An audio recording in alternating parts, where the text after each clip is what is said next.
अस्सलामुअलैकुम, आप देख रहे हैं समा। मैं हूँ फवाद ज़ैदी और मैं हूँ सिद्रा मीर। बुलेटिन का आगाज एक इंतहाई दिलखराश वाक़े से। लाहौर में जिनसी दरिंदगी का होलनाक वाक़या पेश आया। 7 साल की बच्ची से कत्ल के बाद ज्यादती की गई। मुलजिम कोई और नहीं, तायाजाद कज़न निकला। पुलिस के सामने एतराफ़ जुर्म भी कर लिया। मुलजिम ने दोस्त के साथ मिलकर घिनौना कदम उठाया। मुलजिमान की निशानदेही पर लाश जौहर से मिली है। जहांगीर खान की रिपोर्ट देखिए। ज्यादती हुई है वो कत्ल के बाद हुई है, कत्ल से पहले नहीं हुई।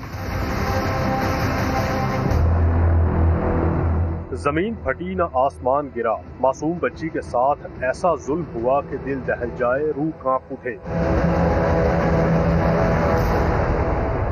दरिंदों ने पहले बच्ची की जान ली और फिर लाश को हवस का निशाना बना डाला। दोनों मुलजिम कानून के शिकंजे में आ गए।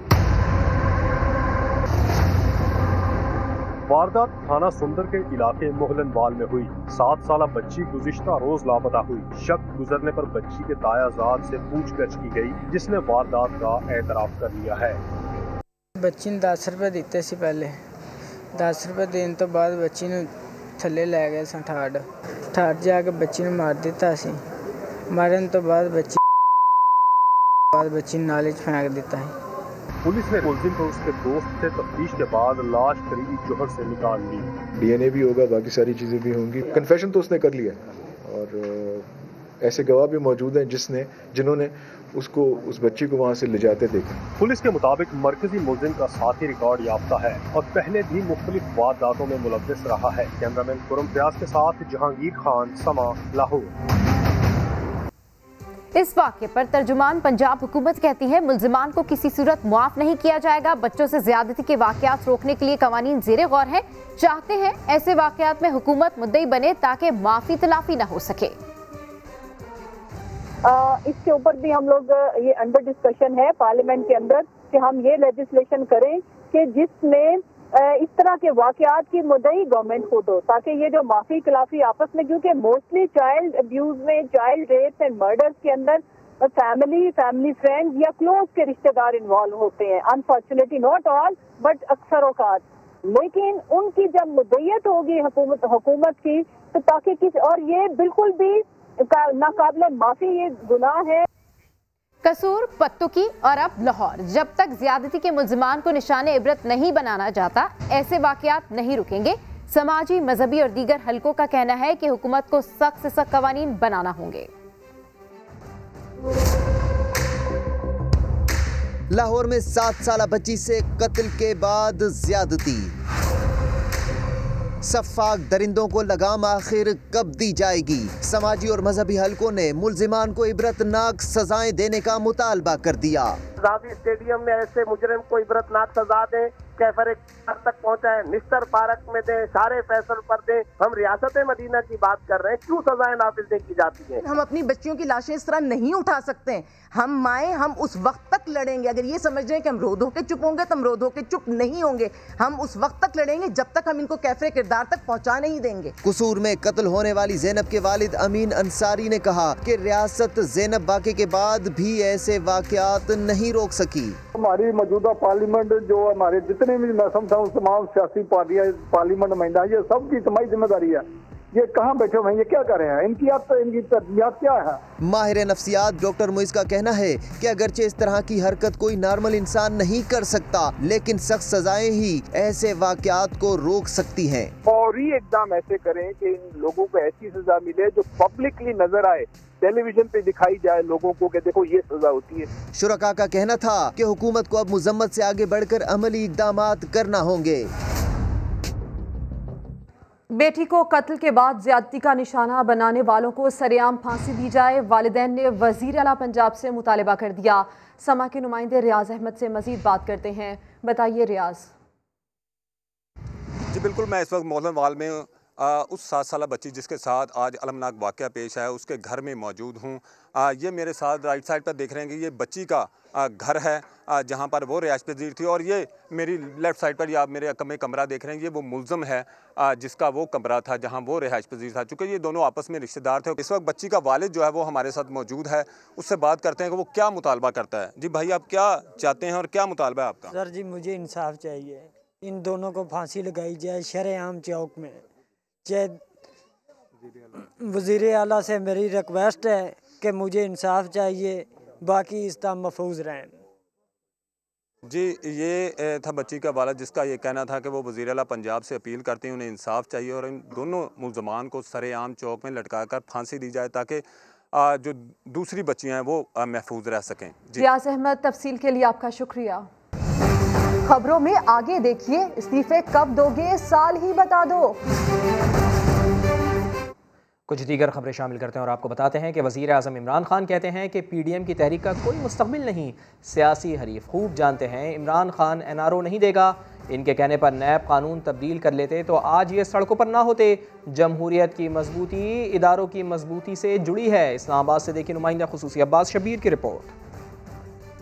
वज़ीर आज़म की ज़ेर सदारत हुकूमती और पार्टी तर्जमानों की बैठक। इमरान खान ने कहा, मुखालफिन को अच्छी तरह मालूम है कि मैं करप्शन पर कोई समझौता नहीं करूंगा। अपोजिशन वाले फिर भी NRO हासिल करने के लिए पाक फौज पर दबाव डाल रहे हैं। PDM जितना मर्जी जोर लगा ले, इस तहरीक का नतीजा नाकामी की सूरत निकलेगा। वज़ीर आज़म ने कहा कि बातचीत और मसाइल के हल का बेहतरीन फोरम पार्लियामेंट है। अपोजिशन ने इसे भी ज़ाती मुफादात के लिए इस्तेमाल किया और 2.5 सालों में कानून साजी में शामिल न हुई। उनकी मर्जी के मुताबिक नैब कानून तब्दील कर लेते तो आज ये सड़कों पर न होते। हमारी तमाम तर तवज्जो अवामी मसाइल पर है। हुकूमत और अवाम गैर फितरी तहरीक की ब्लैक मेलिंग में नहीं आएंगे। वज़ीर आज़म ने तर्जमानों को हुकूमती कारकर्दगी सामने लाने की हिदायत भी कर दी। कहा, अपोजिशन की तनकीद को खातिर में न लाएं, हुकूमती कारकर्दगी ही सबके लिए जवाब होगी।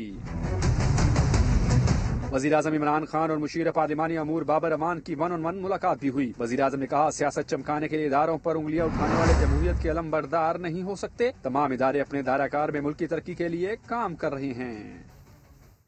वज़ीर आज़म इमरान खान मुस्ताफ़ी होंगे, ना ही असम्बलियाँ तहलील होंगी। सदर मुमलिकत डॉक्टर आरिफ अलवी का अपोजिशन को दो टोक पैगाम। कहा, कौमी डायलॉग करप्शन खात्मे के एजेंडे के बगैर नामुमकिन है। असम्बलियाँ तहलील होंगी और ना वज़ीर आज़म इस्तीफा देंगे। सदर पाकिस्तान डॉक्टर आरिफ अलवी ने दो टोके ऐलान कर दिया। सहाफ़ियों से मुलाकात में गैर रस्मी गुफ्तगू के दौरान सदर पाकिस्तान ने कहा कि 2 साल से सियासी निज़ाम को अदम इस्तेहकाम का शिकार किया जा रहा है। बोले, ये कैसे मुमकिन है कि अपोजिशन मुतालबा करे और वज़ीर आज़म इस्तीफा दे दें। सदर पाकिस्तान ने वाज़ेह किया कि अपोजिशन कुछ भी कर ले, वज़ीर आज़म के इस्तीफे की कोई वजह नहीं बनती। इल्ज़ामात के बजाय ये बताया जाए कि धांधली हुई कहाँ है। उन्होंने ये इंकशाफ भी किया कि जब PTI ने धरना दिया था तब इमरान खान और आर्मी चीफ की मुलाकात नवाज हुकूमत के मुतालबे पर हुई थी। सदर मुमलिकत ने कहा कि भारत खुलकर CPEC के खिलाफ साजिशें कर रहा है। बलूचिस्तान में 90% दहशतगर्दी में भारत मुलव्विस है। हुकूमती नुमाइंदे की दौरा इसराइल की इत्तलात बेबुनियाद करार देते हुए उन्होंने कहा कि इसराइल के हवाले से पाकिस्तान का मौक़िफ़ बड़ा वाज़ेह है। हुकूमत पर कोई गैर मुल्की दबाव नहीं। इसी पर रहनुमा नून लीग मोहम्मद जुबैर का कहना है कि आरिफ अलवी सदर मुमलिकत हैं, वो किसी सियासी सरगर्मी का हिस्सा नहीं बन सकते। तहरीक इंसाफ के रहनुमा बाबर अवान हुकूमत के दिफा में सामने आ गए। बोले, सदर का बयान देना आइन के मुताबिक है। सदर मुमलिकत जिस मनसब पर फाइज हैं वो सियासी सरगर्मी में हिस्सा नहीं ले सकते। रहनुमा नून लीग मोहम्मद जुबैर की तनकीद। कहते हैं, सदर का बयान वाज़ेह कर रहा है कि हुकूमत अपोजिशन से घबरा चुकी है। वो PTI से वो फारिग हो चुके हैं। उनका मनसब जो है उनको पॉलिटिकल एक्टिविटीज में हिस्सा लेने की इजाजत नहीं देता आइन के हिसाब से। उनको भी पता है कि अगर ये हुकूमत जाती है, इमरान खान की हुकूमत जाती है, तो उसके साथ वो भी उनकी भी छुट्टी हो जाएगी। PTI का नून लीग को जवाब। बाबर अवान समा से गुफ्तगू में बोले, आइन के मुताबिक सदर कभी भी किसी भी मौजू पर बात कर सकते हैं। तो ये कहने वालों को आइन पढ़ना चाहिए, इसलिए कि आइन के आर्टिकल 51 के मुताबिक जो सदर हैं वो पार्लियामेंट का हिस्सा हैं। पूरी पार्लियामेंट के 3 हिस्से हैं, president, national assembly and senate of Pakistan, और सब पॉलिटिकली इलेक्ट होने वाले पॉलिटिकल लोग हैं। बाबर अवान का कहना था, PDM की कल फातिहा पढ़ी जा चुकी, सदर के बयान पर सियासत की जा रही है। अपोजिशन जान ले, ना NRO मिलेगा और ना ही इमरान खान इस्तीफा देंगे। सियासी नाबालिग मरियम और बिलावल जिंदगी में पहली नौकरी बतौर वजीर आजम करना चाहते हैं। पीडीएम का सारा एजेंडा नाजायज दौलत को बचाना है। इस्लामाबाद में वफाकी वुज़रा शिबली फराज, फवाद चौधरी और फैसल वाडा की अपोजिशन पर चढ़ाई, इस्तीफों का साल भी पूछ लिया। इस हवाले से रिपोर्ट कर रहे हैं अब्बास शब्बीर। पीडीएम के गड़ी खुदा बख्श जलसे का जवाब आज इस्लामाबाद में आ गया। 3 वफाकी वुज़रा की मुश्तरका प्रेस कॉन्फ्रेंस, अपोजिशन के खिलाफ भरपूर लफ्जी गोलाबारी। वज़ीर इत्तलात शिबली फराज ने अपोजिशन का एजेंडा बता दिया। मैं, मेरा खानदान और मेरी दौलत, इसके बचाव के लिए ये सारा कैंपेन चलाया जा रहा है। ऐसी तजावीज़ दे रहे हैं जिससे कि एक जमहूरी तरीके से इलेक्टेड हुकूमत को गैर जमहूरी तरीके से गिराया जाए, फिर इनको लाया जाए। फवाद चौधरी को नून लीग में गिरगिट से ज्यादा रंग दिखने लगे। वजारत उज़्मा की ख्वाहिशमंदों की अहलियत भी बता दी। ये जब लाहौर में होते हैं तो जाग पंजाबी जाग, जब इंटीरियर सिंध में जाते हैं तो बेनजीर भुट्टो बहुत अच्छी थी। मरियम नवाज और बिलावल साहब जो पहली नौकरी जिंदगी की करना चाहते हैं बतौर वजीर आजम, मरियम नवाज ने जिंदगी में कभी अपना किचन भी नहीं चलाया। इसी तरीके से बिलावल साहब ने जिंदगी में कभी कोई काम नहीं किया। फैसल वावडा का तो अपोजिशन से बस एक ही मासूमाना सवाल था, इस्तीफे कब दे रहे? महीनों गुजर गए, साल या बता दे कौन से साल में इस्तीफा आएंगे। फिर कहा मुशर्रफ के लिए पाकिस्तान के दरवाजे बंद हो चुके हैं। देखो बंद हो चुके होंगे। नवाज शरीफ के लिए भी दरवाजे पाकिस्तान के बंद हो चुके हैं, उस मफरूर भगोड़े के। वफाकी वुज़रा का कहना था कि अपोजिशन जमहूरी हुकूमत पर प्रेशर डालकर अपने केस में आसानियां पैदा करने की कोशिश कर रही है। पीडीएम के स्टेज को वफाक के खिलाफ इस्तेमाल किया जा रहा है। ना मौलाना का जादू चला, ना ही मरियम की दलीलें काम आई। नून लीग की रहनुमा मरियम औरंगजेब की हुकूमती तर्जुमानों पर कड़ी तनकीद, कहती हैं कि आज इन्होंने बदज़बानी के रिकॉर्ड तोड़ दिए हैं। ये प्रेस कॉन्फ्रेंसेस वो खौफ है जो हुकूमत पर तारी है। हुकूमत से कोई मुज़ाकरात नहीं हो सकते, अब इन्हें घर जाना होगा। बदजुबानी, बद तहजीबी, बद इखलाकी का कराए के तर्जुमानों ने रिकॉर्ड कायम किया है और जो खौफ हारी भी और जो खौफ में मुब्तला शक्लें थीं वो पाकिस्तान की आवाम ने देखी। वो आज कहते हैं मुज़ाकरात करने के लिए तैयार हैं। मेरा 2 टोक ऐलान है कि आटा चीनी चोरों, दवाई बिजली गैस चोरों के साथ कोई मुज़ाकरात नहीं। तो ये जो इनका खौफ है, और आप मुझे ये बताएं कि आज की प्रेस कॉन्फ्रेंस तो 400 अरब के डाके पे होनी चाहिए थी जो चीनी पे डल गया। आज की प्रेस कॉन्फ्रेंस तो जो 225 अरब आटे में डाका डाल दिया उस पे होनी चाहिए थी। 122 अरब की LNG चोरी हो गई, उस पे होनी चाहिए थी। आज भी मरियम नवाज, मौलाना साहब, बिलावल भुट्टो, PDM ये उस खौफ की अक्कासी करता है कि इनको पता चल चुका है कि इनके घर जाने का वक्त आ चुका है। मौलाना फजलुर रहमान और मरियम नवाज ज़िमनी इंतखाबात के बाइकॉट के लिए पीपल्स पार्टी को मनाने में नाकाम रहे। नौडेरो मुलाकात में बिलावल भुट्टो मरियम नवाज के सामने इलेक्शन में हिस्सा लेने के हक में दलाइल देते रहे। नून लीग के अंदर भी चंद सीनियर रहनुमा PP मौक़िफ़ के हामी हो गए। रिपोर्ट करेंगे नईम अशरफ भट्ट। ज़िमनी इलेक्शन ने PDM को इम्तहान में डाल दिया। अपोजिशन इत्तेहाद के अहम रहनुमा बिलावल भुट्टो ने अलग लाइन ले ली। मुस्लिम लीग नून, जमीयत उलमा इस्लाम और दीगर जमातें बाइकाट करने की राय रखती हैं। नोडेरो में मरियम नवाज और दीगर लीगी रहनुमाओं से मुलाकात के दौरान बिलावल भुट्टो ने ज़िमनी इलेक्शन लड़ने के हक में खूब दलाइल दिए। मरियम नवाज इलेक्शन बाइकाट को बेहतर ऑप्शन करार देती रही। ताहम नून लीग के अंदर भी मरियम नवाज के अलावा चंद सीनियर रहनुमा ज़िमनी इलेक्शन में मैदान खाली नहीं छोड़ना चाहते। ज़राए के मुताबिक मौलाना फजलुर रहमान भी पीपल्स पार्टी को बाइकाट पर राजी करने में नाकाम रहे। ज़राए का कहना है कि 2 जनवरी को PDM के सरबराही इजलास में पीपल्स पार्टी को दोबारा मनाने की आखिरी कोशिश की जाएगी। नईम अशरफ भट्ट, समा, लाहौर।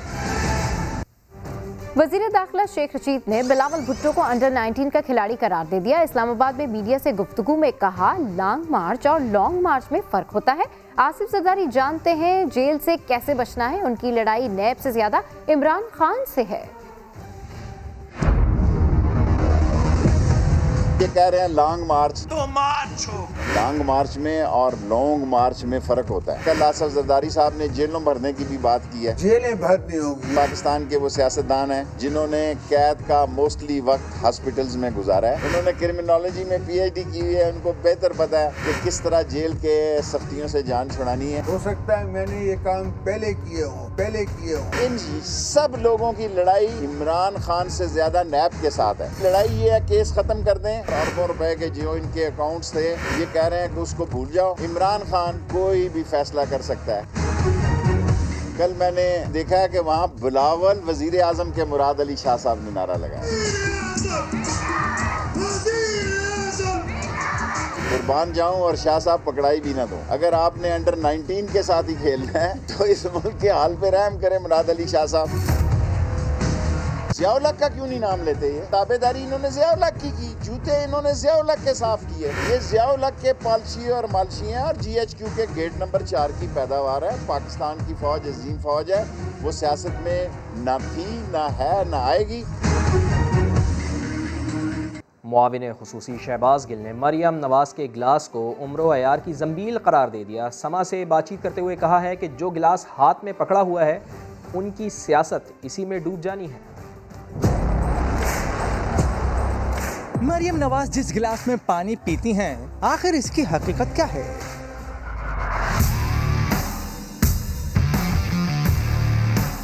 मुआविन खुसूसी शहबाज गिल सब सामने ले आए। ट्विटर पैगाम में लिखा, ये असल में उम्र अय्यार की जंबील का गिलास है। समा ने जब वजाहत मांगी तो कुछ यूं जवाब दिया। अब उनको किसी ने ये नई पट्टे पे चढ़ा दिया है, इस गिलास को हाथ में पकड़ के रखें हर जगह तो आप वज़ीर आज़म बन जाएंगी। तो मेरे ख्याल में जिस तरह के उनके काम हैं और जिस तरह का उनका माजी है सियासी तौर पर, तो उनकी सियासत इसी गिलास के अंदर डूब जानी है। शहबाज गिल ने मजीद कहा, PDM की तहरीक हुकूमत के नहीं बल्कि उनके अपने खिलाफ है। लॉन्ग मार्च का शौक भी पूरा कर लें। मरियम नवाज बबांगे दोहल ऐलान करती फिर रही हैं कि इस्तीफे कबूल कर लिए जाएं, लेकिन मुस्ताफी अरकान बजिद हैं कि बीबी पहले पार्टी में इसकी इंक्वायरी तो करवा लें कि इस्तीफे स्पीकर तक पहुंचे कैसे। माजरा क्या है, आइए देखते हैं। मैं इन दोनों को भी ये कहती हूँ, भले गलती से चले गए, स्पीकर आपको कहे तस्दीक करो तो कहना ये पढ़े तुम्हारे इस्तीफे, करो कबूल इनको, करो कबूल इनको।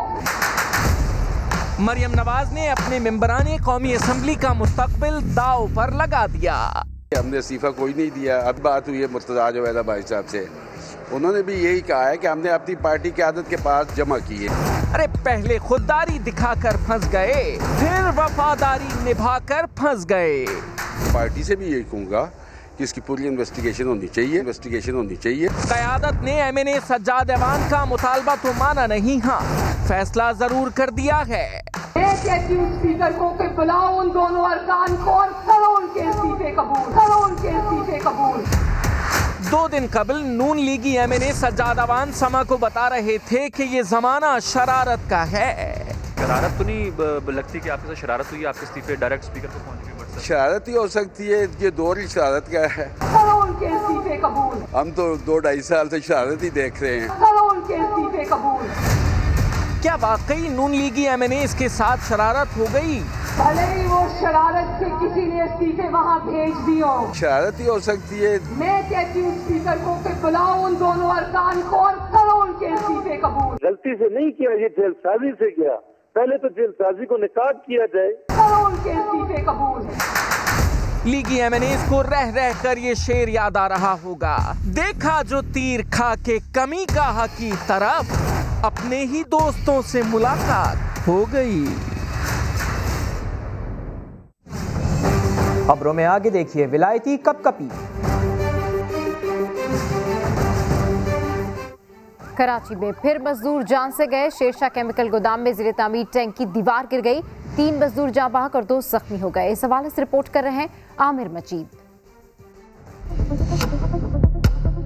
कराची में एक और हादसा, फैक्ट्री में ज़ेरे तामीर टैंक की दीवार मजदूरों पर आ गिरी। शेरशाह के गोदाम में 14 फीट चौड़ा और 14 फीट गहरा केमिकल टैंक तैयार किया जा रहा था कि अचानक खुदाई के दौरान साइड की मिट्टी दीवारों पर गिर गई। ज़ेरे तामीर टैंक की दीवार गिरने से 3 मजदूर जाँ बहक और 2 जख्मी हुए। एक तरफ की दीवार बिल्कुल गिर चुकी है, इसके नतीजे में 3 मजदूर दबे हुए निकाले हमने, जो ऑन द स्पॉट ही तकरीबन बेचारे जान से जा चुके थे। पुलिस ने गोदाम मालिक और ठेकेदार को हिरासत में लेकर तफ्तीश शुरू कर दी। हादसा कैसे पेश आया, तकनीकी माहिरीन से मुशावरत की जाएगी। कैमरामैन शाहिद बलोच और साथी रिपोर्टर साद साबरी के साथ आमिर मजीद, समा कराची। कराची पोर्ट पर गंदम लाने वाले जहाज में आग लग गई है। फायर ब्रिगेड की एक गाड़ी ने शोलों पर काबू पा लिया। तर्जुमान KPT के मुताबिक ईस्ट वाफ पर आलात की तनसीब के दौरान स्टार नामी बहरी जहाज में मामूली आग लगी, जिसे फौरी बुझा दिया गया। जहाज़ बर्थ नंबर 11 पर लंगर अंदाज है। आग लगने के बाइस पोर्ट ऑपरेशन में कोई तातुल नहीं आया। आग लगने के वाक़े की तहकीकात जारी हैं। अब आपको ये बताएं, शहरी को पुलिस की जानिब से हिरासा करने पर हाई कोर्ट ने CCPO से जवाब मांग लिया। चीफ जस्टिस ने कहा कि पुलिस ऑफिसर किसी बड़े का कठपुतली हो तब भी अदालत के खिलाफ नहीं बोल सकता। लाहौर से शाहिद हुसैन की रिपोर्ट। शहरी पर अराजी छोड़ने के लिए दबाव डालने का मामला, चीफ जस्टिस CCPO पर बरहम हो गए। कहा पुलिस ने तमाशा बनाया हुआ है। जस्टिस कासिम खान ने CCPO के इंटरव्यूज पर कहा कि अदलिया खामोश रहती है, इसलिए पुलिस अफसर जो चाहे कह देते हैं। चीफ जस्टिस ने पुलिस को ठीक करने के वादे का भी जिक्र किया। और पुलिस ना सीधी हुई ना तो फिर आ जाए 15 दिसंबर को। ये मेरे दस्तों बाजू ने। जस्टिस कासिम खान ने कहा कि अपनी नालायकी छुपाने के लिए अदालतों पर तनकीद की जाती है। पुलिस कोर्ट में सबूत पेश नहीं करती, जिसकी वजह से मुल्जिम रिहा हो जाते हैं। शिकरे गिद्ध बनकर बैठे हैं। अदालत में दरखास्त गुजार गुलाम हुसैन के वकील ने बताया कि पुलिस हरासा कर रही है।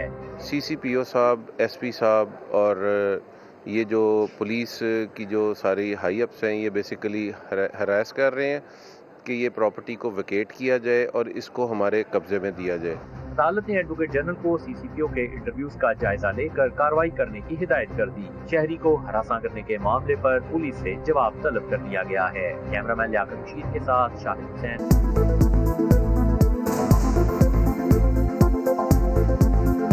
Welcome back. Pakistan housing scheme में वजीर आजम ज़ाती दिलचस्पी ले रहे हैं। समा के मॉर्निंग शो नया दिन में मिज़ान बैंक के सदर इरफान सिद्दीकी ने बताया कि जल्द वो वक्त आएगा कि घरों के लिए कर्जे इतनी आसानी से मिल सकेंगे जैसे कि बन कबाब। हर शख्स चाहता है उसका अपना मकान हो और वजीर आज़म इमरान खान भी ऐसा ही चाहते हैं। सारे banks state bank of Pakistan की मावनत से हाउसिंग स्कीम पेश कर रहे हैं और वजीर आज़म इमरान खान और उनकी काबीना इसमें ज़ाती दिलचस्पी ले रहे हैं। मगर कई सवालात लोगों के जहनों में हैं, जिन्हें दूर करने के लिए समा मॉर्निंग शो नया दिन ने मीज़ान बैंक के सदर इरफान सिद्दीकी को मेहमान बनाया, जिन्होंने गुफ्तगू में बताया कि हुकूमत ने कितनी बड़ी सब्सिडी मुकर्रर की है। गवर्नमेंट ने 330 बिलियन रुपीस का सब्सिडी के तहत बजट अप्रूव की हुई है, which is a huge amount of money। Irfan Siddiqui ने दावा किया कि जब मकानात बनने लगेंगे स्कीम आगे बढ़ेगी, बिल्डर्स खरीदारों के पीछे पड़ जाएंगे और फिर कर्जे बड़ी आसानी से मिलेंगे। ये घर आम हालात में लोगों को मिलते रहेंगे और वो बिल्डर्स भी लोगों के पीछे पड़े होंगे कि भाई आप हमारा घर खरीद लें। तो ये जो चीजें आपको अभी इतनी नजर नहीं आ रही हैं, ये नजर आएंगी। इनकी जब पाइपलाइन नजर आएगी तो फिर आपको ये जिस तरह बन कबाब मिलता है ना, उस तरह आप आसानी से आप घर भी खरीद पाएं। इस स्कीम के तहत बैंकों को हजारों दरखास्तें मौसूल हो चुकी हैं, जिन्हें जांचा जा रहा है और फिर मुस्तहकीन को कर्जे दिए जाएंगे। घरों की तामीर करने के लिए अवाम को सस्ते कर्जे फराहम करने की एक और कोशिश रंग ले आई। 6 बैंक्स और पाकिस्तान मॉर्गेज रीफाइनेंस कंपनी के दरमियान मुआहदा तय पा गया। इस हवाले से रिपोर्ट कर रहे हैं रिजवान आलम।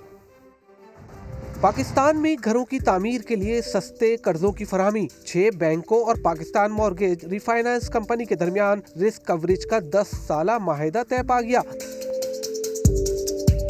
बैंकों के हाउसिंग लोन्स के लिए 40% तक क्रेडिट गारंटी PMRC फराहम करेगी। डिप्टी गवर्नर स्टेट बैंक ने बैंकों से कहा है कि आवाम से दरख्वास्त की प्रोसेसिंग के नाम पर कोई इजाफी रकम न ले। जो हमारा स्टाफ है उनको हम भेजते हैं ताकि वो जाके बैंक्स के पास एनोनिमस जाके बगैर इंट्रोड्यूस करवाए, वो बैंक ऑफिसर्स के साथ और कस्टमर जो डील कर रहे हैं उनके साथ डील करें। उनका कहना था कि हाउसिंग लोन्स के हवाले से बैंकों के लिए जजा व सजा का तस्वुर भी मौजूद है। क्रेडिट रिस्क गारंटी एग्रीमेंट के तहत निजी शोबे के 5 और 10 मरला कंस्ट्रक्शन मंसूबे भी इस माहिदे से मुस्तफीद हो सकेंगे। कैमरामैन मोहसिन अली के साथ सैयद रिजवान आलम, समा, कराची। बलूचिस्तान में गुज़िश्ता रोज़ शहीद हो जाने वाले जवानों को पूरे एजाज़ के साथ सुपुर्द खाक किया गया। पाक धरती पर जान निछावर करने वालों को पूरी कौम का सलाम। अल्लाहु अकबर। बलूचिस्तान में दहशतगर्द हमले में शहीद होने वाले जवानों को पूरे फौजी एजाज के साथ सुपुर्द खाक कर दिया गया।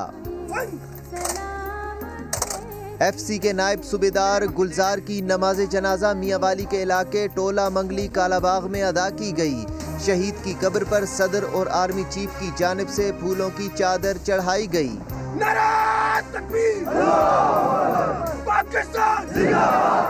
शहीद लांस नाइक फैसल अब्बास की नमाज जनाजा हाफिजाबाद जबकि सिपाही अब्दुल रऊफ की कोट अद्दू में अदा की गई, जिसमें फौजी अफसरान व एहलकारों और आम शहरियों ने बड़ी तादाद में शिरकत की। स्कर्दू में आर्मी एविएशन हेलीकॉप्टर हादसे में कराची के मेजर अय्याज ने जामे शहादत नोश किया। वतन के लिए जान कुर्बान करने वाले बेटे पर वालिदा को बड़ा नाज है।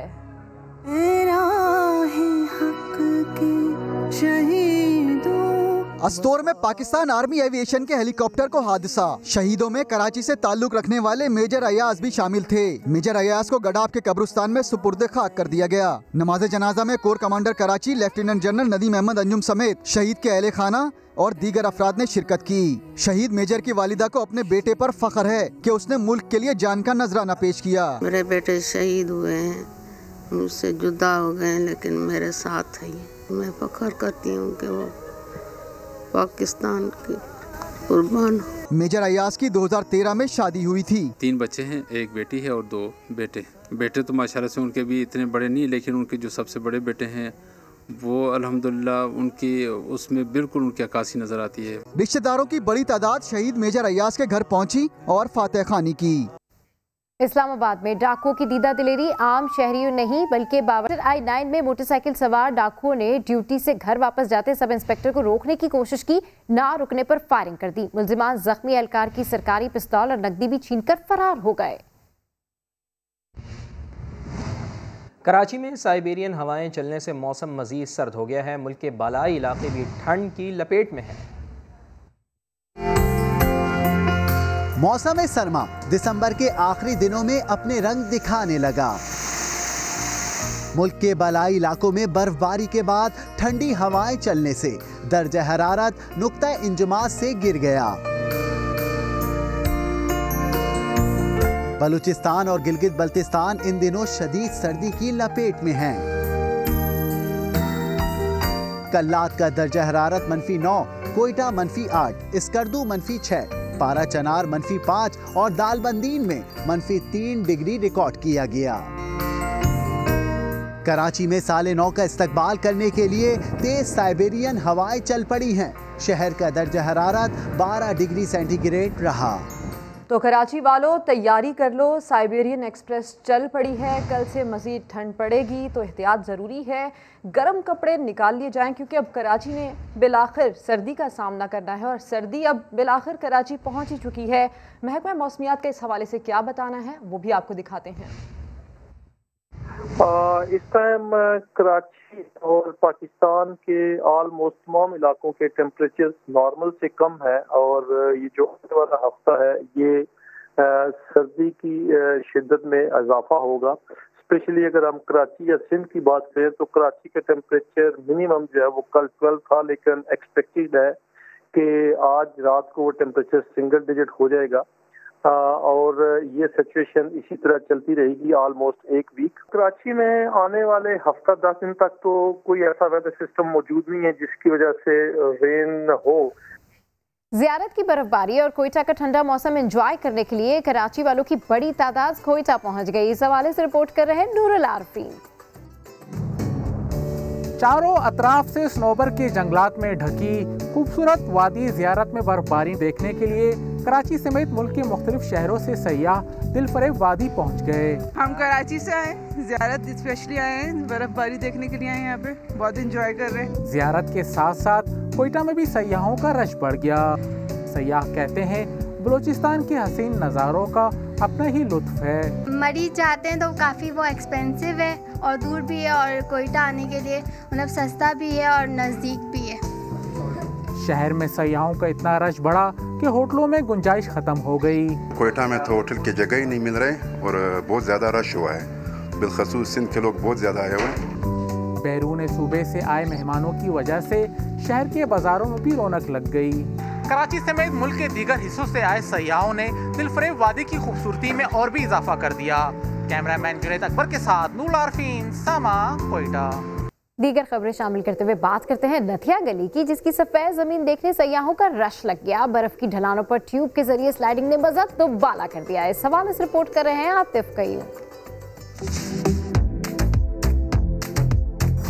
बर्फजार में रंगों का बेला, नथिया गली में ट्यूबिंग का दौर चल पड़ा।